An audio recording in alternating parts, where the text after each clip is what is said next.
belum pada pantang pulang sebelum padam. Itu menjadi support juga ya, menjadi tanda keberanian bagi mereka, kepedulian dan dalam menjalankan tugas. Jadi kita berharap semua masyarakat itu teredukasi dengan bagaimana cara pencegahan terhadap kebakaran, jelas tentunya ya. Dan jikalau terjadi kebakaran, bagaimana cara menanganinya.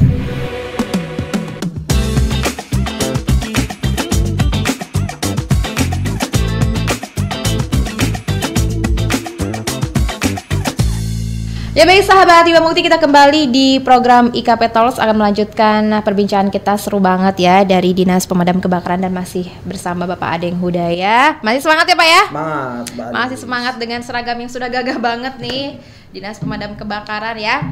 Nah Bapak, kita melanjutkan pertanyaan berikutnya nih Pak, agar masyarakat juga lebih banyak mengetahui dan juga seperti apa sih luar dalam dari Dinas Pemadam Kebakaran yang tidak banyak diketahui halayak ramai ya, apalagi sekarang sudah masuk ke anak-anak yang harus mengetahui seperti apa Dinas Pemadam Kebakaran TK, PAUD, SD dan sekolah-sekolah yang nanti mungkin lebih tinggi lagi ya Pak ya. Nah kita akan membahas mengenai saat terjadi kebakaran nih Pak ya, pasti di dalam armada itu sudah terisi air. Nah, seperti apa sih jika mobil itu kehabisan air sedangkan apinya belum padam? Dari mana mendapatkan air atau cadangan? Baik, Perlu kami sampaikan informasi kepada Mbak Adelis dan juga sahabat Ibu Mukti bahwa tadi saya sampaikan bahwa kita untuk mendekatkan plan untuk mencapai respon time kita ada 9 posko, 1 mako, dan 9 posko itu kita sudah siapkan 1 armada. Dan setiap armada itu dalam posisi standby itu sudah terisi air. Sudah terisi air. Baik yang mobil kapasitas 3.000 ataupun kapasitas 5.000 ya. Nah, setiap pos juga itu kita menyediakan atau sudah disediakan juga gelonteng air atau tandon ya, tandon air ada setiap posko. Setiap posko sudah ada. Kita juga mau ada posko. Posko ada tandon maksud saya. Nah, itu adalah untuk mengisi cadangan air manakala terjadi kebakaran. Kemudian juga kita Mbak Adelis dan juga sahabat Mukti bahwa kita juga tadi selain 19 armada mobil pemadam juga ada armada pendampingnya ini ada mobil suplai air. Ada yang 5.000, ada yang 3.000. Bila terjadi kekurangan ya. Nah, itu gini, ketika misalnya dilihat skala kebakarannya, ketika misalnya kebakaran itu besar, maka mobil yang supply itu akan mengiringi mobil ya ke lokasi yang tadi kebakaran agak lebih besar. Karena apa? Karena itu untuk mempercepat proses pengisian air, ya kan. Jadi kan air itu kan sampai dengan 20 menit tuh habisnya ya kan. Jadi mereka ketika misalnya habis, maka diisi oleh mobil supply itu tadi, ya kan, itu untuk kebakaran yang skalanya lebih besar. Kemudian besar, ya. Ketika misalnya jadi bertugas mobil tadi, maka air penyuplai itu bergerak untuk mengisi air. Kembali lagi kan untuk mempercepat proses pemadaman. Pengisian air kan gitu. Itu SOP yang kita terapkan ya Mbak ya. Karena walaupun jangan sampai ya respon time, kemudian juga pada saat pemadaman berhenti karena kekurangan air habis ya. Gitu. Jadi petugas juga harus benar-benar memaksimalkan air ya Pak ya, jangan sampai terbuang sia-sia ya Pak ya. Betul, dan memang sudah dilatih lah itu ya. Artinya proses pemadaman itu ya harus pada posisi yang tepat gitu. Posisi yang tepat dengan memegang selang. Kemudian jarak ya Pak ya. Jarak, dan kita kan ada ada selang-selang cadangan kan. Ketika misalnya jarak daripada mobilnya jauh ya, tidak bisa masuk kan dengan lokasi kebakaran itu jauh, dan kita ada pompa pendorong juga ketika misalnya jauh. Ada pompa portable kita siapkan, jadi ketika misalnya mobil jauh di depan, kita sambung dengan selang dan kita dorong lagi dengan pompa yang sudah pompa yang sudah kita siapkan. Jadi ya insya Allah sudah sedemikian rupa lah. Gitu. Mudah-mudahan semakin meningkat juga ya Pak ya. Siap, apalagi jumlah personil dan armada ini penting banget. Kita menghadapi jikalau nanti musim kemarau. Mungkin kalau musim penghujan kita lebih ke banjir nih Pak ya. Nah, apalagi sekarang intensitas curah hujan semakin tinggi di awal tahun nih Pak. Bagaimana sih dari Dinas Pemadam Kebakaran mengantisipasi hal tersebut nih Pak? Baik, perlu kami sampaikan Mbak bahwa memang salah satu tugas kita juga membantu masyarakat yang kita membackup lah, membantu daripada rekan-rekan BPBD, ya kan, bahwa ketika terjadi bencana banjir, walaupun kita berharap ya jangan sampai terjadi banjir yang luar biasa di Kabupaten Bekasi, tapi kita sudah antisipasi. Pak, kita persiapkan. Yang pertama tentunya mobil pemadam kebakaran itu sendiri, karena mobil pemadam ini bukan hanya bisa untuk memadamkan api, tapi juga nanti pada saat pasca banjir itu kan ada lumpur, Pak. Ya. Lumpur bisa di jalan-jalan atau di di halaman-halaman objek vital, pemerintahan dan sebagainya, itu kan biasanya terjadi endapan lumpur. Nah, itu bisa kita semprot untuk membersihkan sisa-sisa daripada lumpur-lumpur tersebut. Itu kita siapkan jelas mobil ya, dan itu sudah ready tiap 24 jam kan. Kemudian juga tentunya tadi kita sudah menyiapkan pompa portable dan pompa apung yang tadinya bertugas untuk membantu menyemprot, tapi saat ini untuk menyedot air. Jikalau ada terjadi banjir yang memang banjir itu terjadi di cekungan, ya kan, di cekungan yang sulit untuk keluar air tersebut kan gitu. Seperti mangkok gitu ya Pak ya, datarannya kiri kanan. Walaupun gitu. Air hujan tidak turun, tapi karena memang kecuali panasnya sudah itu lagi, itu air kan tidak bisa keluar. Nah, itu tugas kita juga, kita membantu itu juga. Artinya menyedot air yang terjadi, banjir tersebut di wilayah cekungan di pemukiman warga, itu tugas sudah kita siapkan pompa portable untuk menyedot air agar banjirnya tidak terlalu lama. Gitu. Kemudian juga tentunya alhamdulillah kemarin juga saya sudah kolaborasi dengan rekan-rekan daripada BPBD, dan alhamdulillah kayak memang saya pernah di situ ya. Pernah ya. Lama juga, jadi Bapak cukup tahu ya. Baik ya. Jadi kita alhamdulillah kemarin kita bersurat kepada BPBD untuk pinjam pakai satu perahu ya. Untuk kita standby kan di Mako. Berarti ada di sana juga? Ada di sana perahu portable. Kita kemarin alhamdulillah sudah diberikan oleh BPBD. Saya ucapkan terima kasih kepada rekan BPBD sudah memberikan pinjam pakai ya, bukan di Bekasi tapi dipinjam pakai sampai dengan masa darurat banjirnya ini selesai. Kita diberikan pinjam pakai untuk nanti kita membantu manakala ada warga kita membutuhkan pertolongan untuk evakuasi. Betul sekali. Oke.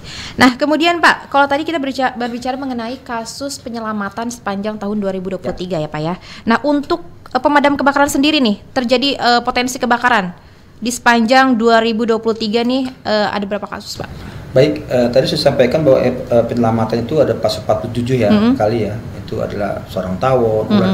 Nah, untuk kejadian kasus kebakaran terjadi ini tadi sudah disampaikan sungguh luar biasa, meningkat karena memang kemarau ya. Jadi ada 477 kasus Mbak.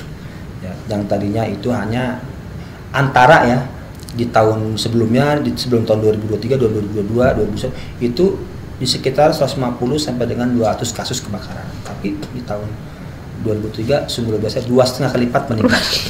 Karena kemarau kemarin luar biasa juga ya. Iya, itu Mbak.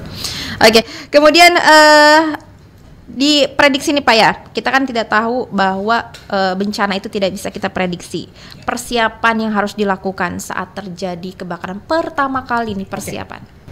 Ini juga menjadi penting ya Mbak Lucia, juga bagi sahabat Ibu Mukti. Sahabat Ibu Mukti yang merupakan anggota masyarakat dari Bekasi, yang menyampaikan bahwa ketika terjadi kebakaran, tentunya kebakaran itu kan tidak langsung besar Mbak. Iya. Pasti dari awal mula ya kan. Jika memang kebakaran itu dapat dilihat dari mulai awal, tentunya yang pertama saya menghimbau kepada masyarakat jangan panik ya. Jangan panik yang pertama. Karena kalau panik ya pastinya menjadi tidak konsentrasi, hilang. Apa saja yang harus kita lakukan? Apa saja yang dilakukan. Yang pertama itu tentunya jangan panik. Kemudian yang kedua tentunya hubungi petugas pemadam. Ya. Kemudian kalau memang skalanya masih kecil, lakukan proses pemadaman api itu dengan cara tradisional, juga kalau bisa dengan pemadaman secara modern. Yang pertama terkait dengan pemadaman secara tradisional itu biasanya itu kita kita sarankan kepada sahabat Ibu Mukti atau masyarakat Bupati Kabupaten Bekasi itu dengan menggunakan karung basah. Karung basah atau media kain yang basah. Yang sudah di air ya, yang dicelupkan di air. Jadi itu tentunya langkah pertama. Yang pertama jangan langkah kedua ya. Langkah pertama jangan panik, yang kedua kalau masih skalanya kecil, ya itu tadi lakukan pemadaman dengan proses tradisional. Apalagi kalau misalnya memang di sekitarnya ya misalnya ada perumahan yang dekat dengan pom bensin atau dengan perusahaan, ya mungkin bisa dipinjamkan aparnya ya dengan cara modern pemadamannya. Kemudian berikutnya tentunya jika masih memungkinkan, masih skalanya kecil apinya, tolong atau segera evakuasi barang-barang berharga tentunya. Barang berharga, dan pastikan dalam area tersebut, apalagi misalnya di dalam rumah, ya tidak ada lagi orang di sekitar, apalagi misalnya ada orang yang jompo ya, itu harus segera dievakuasi. Nah, kemudian jelas tadi sudah sambil menunggu petugas pemadam, tentunya warga sekitar situ tolong dievakuasi di titik kumpul. Di mana titik kumpul ya, misalnya yang ada aman, rumah yang lebih aman. Itu mungkin tahapan-tahapan yang harus pertama kali. Yang pertama kali jika terjadi bencana kebakaran, karena kebakaran itu kan tidak langsung besar, Mbak ya. Nah, tentunya sambil menunggu petugas kami yang akan segera meluncur ke lokasi untuk melakukan pemadaman. Oke. Nah, itu kan bila terjadi di perumahan ataupun di pemukiman warga ya, Pak ya. Jika terjadi di sekitar kawasan nih, Pak, seperti apa sih prosesnya, dan juga ada nggak sih kolaborasi dari damkar swasta nih, Pak ya? Seperti apa? Perlu kami sampaikan, Mbak Ade Luis, bahwa saat ini kita baru memulai MOU dengan kawasan untuk bagaimana ke depan penanggulangan bencana ini, kebakaran terutama ya di kawasan ini kita bersinergi. Karena apa? Karena memang kawasan juga harus bertanggung jawab juga ya terhadap, terutama misalnya kalau di di MM itu berarti kawasan itu harus bertanggung jawab terhadap bahaya kebakaran di perusahaan-perusahaannya.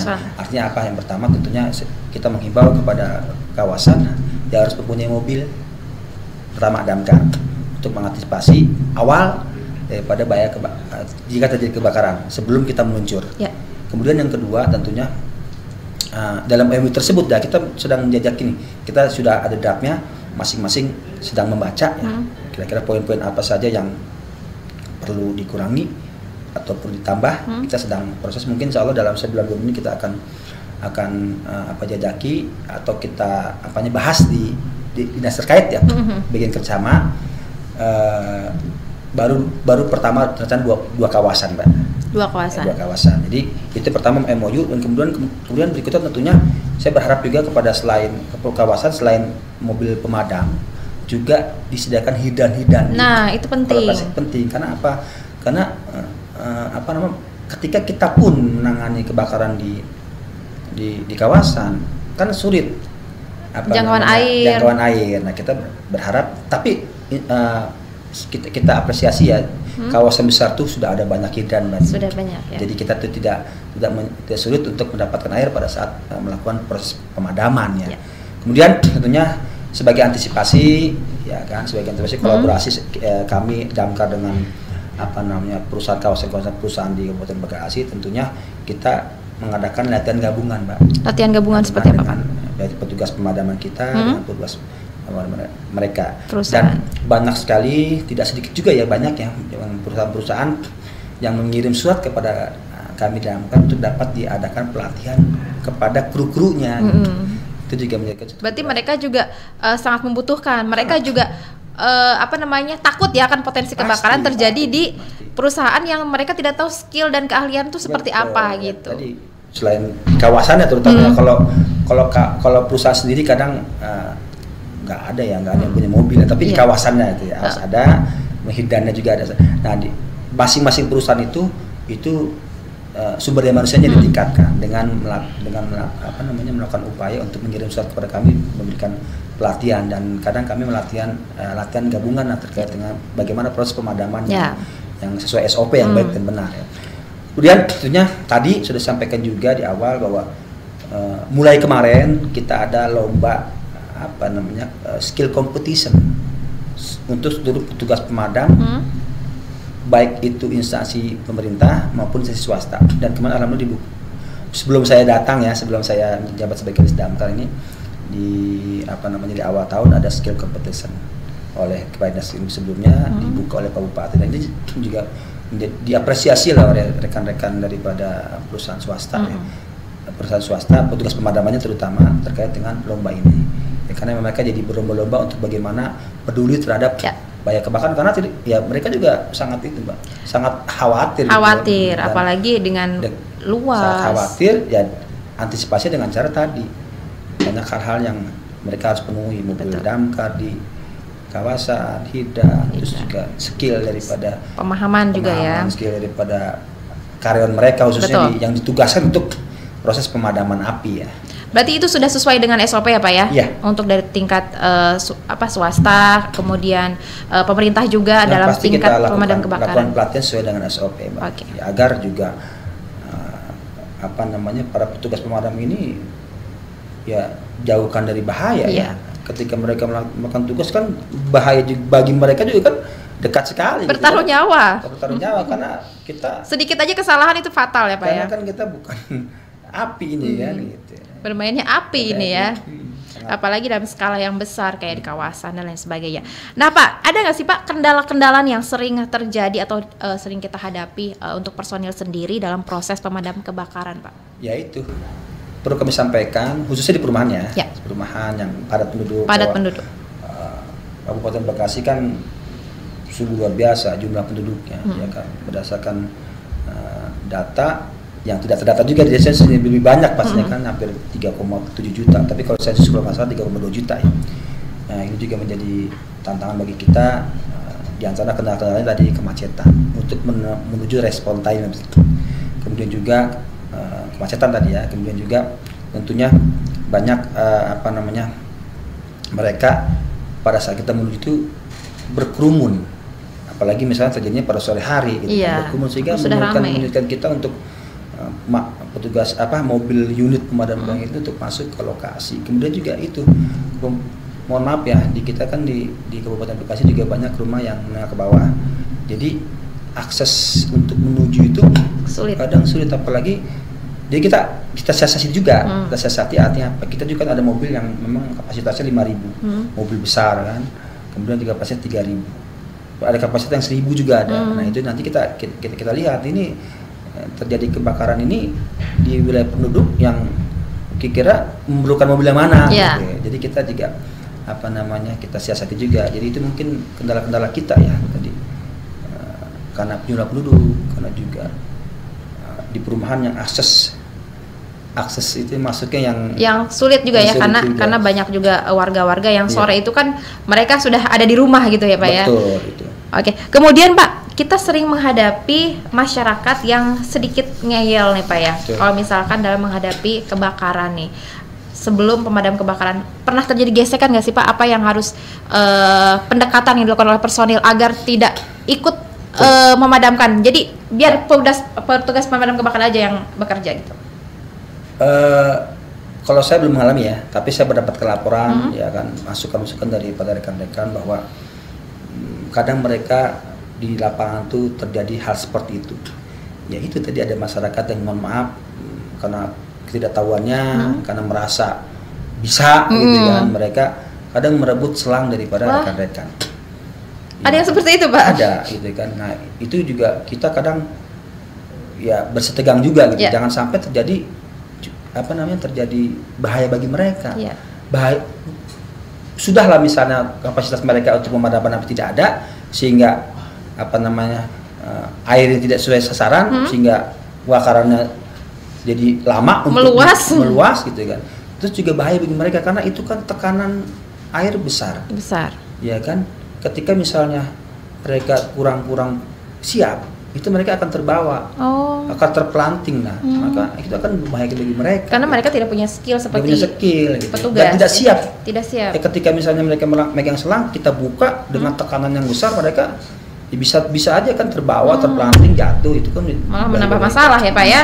Ya jadi tentunya saya juga berharap menghimbau kepada sahabat pembukti, masyarakat nanti jangan sampai terjadi hal demikian. Nah jadi misalnya memang serahkan aja kepada tim kami yang sudah terampil lah dalam menangani pemadaman itu. Suka dukanya luar biasa ya Pak ya untuk petugas.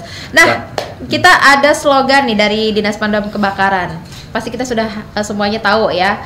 Pantang pulang sebelum padam. Ya. Itu seperti apa sih Pak proses-prosesnya? Ya, pantang pulang sebelum padam ini menjadi apa namanya? Harga mati ya Pak? Harga mati bagi kami, khususnya bagi rekan-rekan petugas pemadam di lapangan. Karena apa? Itu menjadi apa ya, semangat atau tanda keberanian dan kepedulian mereka, teman-teman petugas pemadam dalam menjalankan tugas. Karena jadi mereka terus support, pantang pulang sebelum padam, itu menjadi support juga ya, menjadi tanda keberanian bagi mereka, kepedulian dan dalam menjalankan tugas. Dan dalam situasi apapun ya kan, apapun hujan atau apa namanya, ada tadi situasi kondisi yang kurang baik dengan clash dengan masyarakat, harus mereka harus hadapi. Harus hadapi ya situasi apapun, dan mereka tidak akan pulang.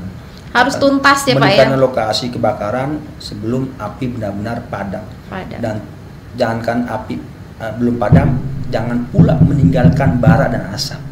Karena bara dan asap itu akan menjadi cikal bakal juga. Oke. Jadi kan dari proses kebakaran itu kan ada pemadaman, terus juga ada pendinginan ya Pak ya, sampai dengan benar-benar tuntas. Api dan bara dan asap tidak ada lagi. Oke. Ya, jadi pantang pulang sebelum padam. Padam bukan apinya saja, tapi bara dan asapnya.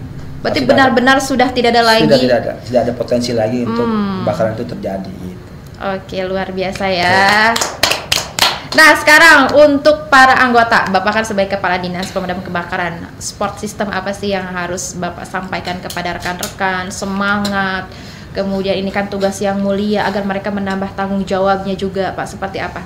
Ya, yang pasti tentunya kita ada punishment and reward ya, artinya hukuman dan juga apa namanya penghargaan ya. Cuma penghargaannya mungkin belum dalam berbentuk uang ya. Tapi kita minimal setiap apel pagi, khususnya kalau setiap apel pagi itu kita ada punishment, ada hukuman. Artinya jikalau tidak apel maka kita akan potong honornya, walaupun nggak besar. Berarti ini kedisiplinan juga ya? Harus kita tambah, karena bagaimana mau dapat bertugas dengan baik, mencapai respon time kalau disiplinnya kurang. Itu kita terapkan.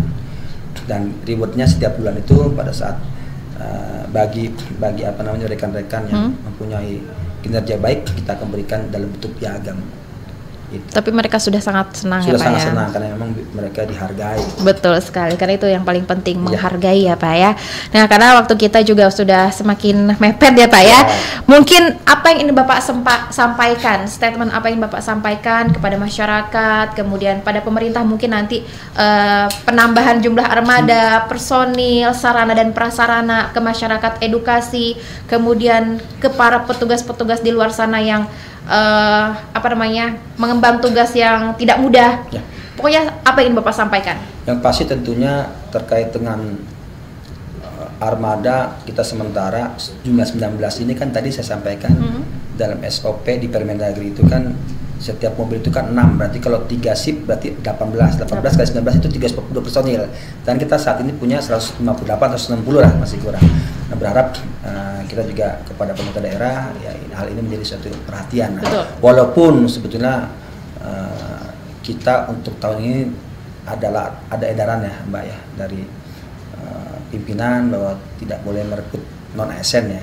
Jadi kalau misalnya kekurangan, kita memang sudah mengusulkan untuk formasi ya P3K atau ASN lebih diperbanyak di di Damkar, karena untuk memenuhi tadi pada perhitungan ya sesuai dengan Permendagri. Nah, ke depan juga kita berharap ada armada dan pos-pos ya ke depan ya, karena memang kita lihat perkembangan cepat atau lambatnya nih khususnya masyarakat di daerah, perkembangan penduduk. Dan tentunya saya juga berharap atau menghimbau kepada rekan-rekan terutama yang sudah kita latih Mbak ya di di 7 kecamatan, para redcar relawan kebakaran, untuk dapat tetap semangat dan terus komunikasi dengan kami, meningkatkan skillnya ya kan, dengan cara misalnya sebulan sekali datang ke kami untuk melakukan proses pemadaman ya, atau berlatih lah skill mereka terus diasah, sehingga pada saat terjadi kebakaran mereka dapat menjadi ujung tombak juga sebelum kami datang. Betul sekali. Itu juga kepada masyarakat tentunya ketika misalnya rekan-rekan ada yang sudah kami berikan edukasi, misalnya guru-guru yang tadi anak muridnya dia yang datang juga tolong secara step by step disampaikan juga kepada masyarakat, dan juga tadi ke teman-teman Redcar ini ya agar diteruskan ilmu mereka, edukasi mereka terkait dengan bahaya kebakaran kepada masyarakat, agar masyarakat membuka mata bahwa bahaya kebakaran ini ya kita tidak tahu. Tidak sepele juga, jadi sepele ini Pak ya. Karena itu ya akan sangat sangat terasa kalau misalnya terjadi kebakaran, dia sedihnya gitu lah, luar biasa. Karena dalam kendaraan pun pemadam kebakaran urutan pertama ya Pak ya. Betul. Yang di depan ya Pak ya. Betul. Itu yang benar-benar sangat dinamakan pemadam kebakaran ini sangat penting ya Pak ya. Penting. Diutamakan harus jalur pertama. Harus diberikan jalur untuk ya menolong bahaya kebakaran, menolong terjadi kebakaran tersebut. Okay. Dan ini memasuki musim penghujan. Kalau kemarin kan ini tugas berat juga dari Damkar ya. Tapi musim penghujan juga banyak hewan-hewan liar. Ya. Kalau kemarau mungkin kebakaran ya. Ini mudah-mudahan apapun situasinya, kondisinya, cuacanya seperti apa, mereka tetap pantang pulang sebelum padam. Ya harus benar-benar tuntas tugasnya. Mudah-mudahan diberi kesehatan. Amin, ya Pak ya. Amin. Tugas amanah yang luar biasa, tugas mulia, apalagi ini berhubungan dengan masyarakat ya Pak ya. Panggilan jiwa seperti itu ya Pak ya. Mungkin ada tambahan Pak yang Bapak sampaikan sebelum kita closing? Mungkin cukup Pak. Cukup. Ya. Oke, terima kasih Bapak atas waktunya sudah hadir di acara kami ya IKP Talks. Mudah-mudahan nanti bisa berbincang lagi Pak ya. Suatu saat nanti next dengan pembahasan yang lebih seru lagi, tugas-tugasnya mungkin kita nanti bisa praktek juga nih Pak ya. Boleh. Bisa bawa alatnya juga ke sini Pak. Jadi kita biar tahu. Boleh kan kita ada posko Wibawa Mukti. Oh ya, ada ya. Posko Pemda maksudnya. Ya, posko Pemda. Sekarang pusat ada di Pemda, kantor. Tempatnya ada di Wibawa Mukti. Kita penasaran nih Pak, pengen megang selang, pengen tahu gimana caranya harus punya tenaga Mbak. Karena itu tekanannya ketika kita buka, tergantung sih ya, ada 3 bar, 5 bar, 7 bar itu. Kalau 7 bar Mbak mungkin bisa ke bawah. Jadi kayak anak-anak TK bisa bermain air. Kita juga pengen ya Pak di rekan-rekan di sini pengen mengetahui seperti apa sih tugas-tugasnya, naik mobilnya dulu aja Pak. Ya boleh. Naik mobilnya dulu putar-putar. Naik mobilnya jangan di depan ya, maksudnya jangan di dalam, di atas. Oh di atas, boleh ya, seru ya Bang ya. Oke, terima kasih Bapak atas waktunya ya. Mohon maaf atas segala kekurangannya. Mudah-mudahan ini bisa menjadi motivasi kita, bermanfaat untuk masyarakat. Kemudian untuk kita yang tidak paham apa itu tupoksi dari pemadam kebakaran, kemudian bahayanya seperti apa, tadi sudah dijelaskan dengan gamblang. Nanti di sini kita akan buka di YouTube-nya bisa dilihat lagi ya Pak ya, untuk masyarakat perbincangan kita nih dari awal. Jadi mudah-mudahan ini bisa menambah pelajaran untuk kita semua ya Pak ya, dalam memahami tugas dan fungsi dari Dinas Pemadam Kebakaran. Terima kasih Bapak atas waktunya sekali lagi. Mudah-mudahan sehat Bapak dalam bertugas, berkah selalu, panjang umur. Pokoknya buat rekan-rekan semua salam ya Pak ya, buat di Mako dan juga seluruh pos yang ada di wilayah Kabupaten Bekasi. Oke sahabat Wibawa Mukti, sekian dan terima kasih. Mudah-mudahan informasi yang kita sampaikan bisa bermanfaat untuk kita semua. Saya Ade Luis dan seluruh kru yang bertugas mengucapkan terima kasih, dan juga ada Bapak yang sudah hadir di sini mengucapkan terima kasih, dan sampai jumpa di lain kesempatan. Wassalamualaikum warahmatullahi wabarakatuh. Waalaikumsalam warahmatullahi wabarakatuh.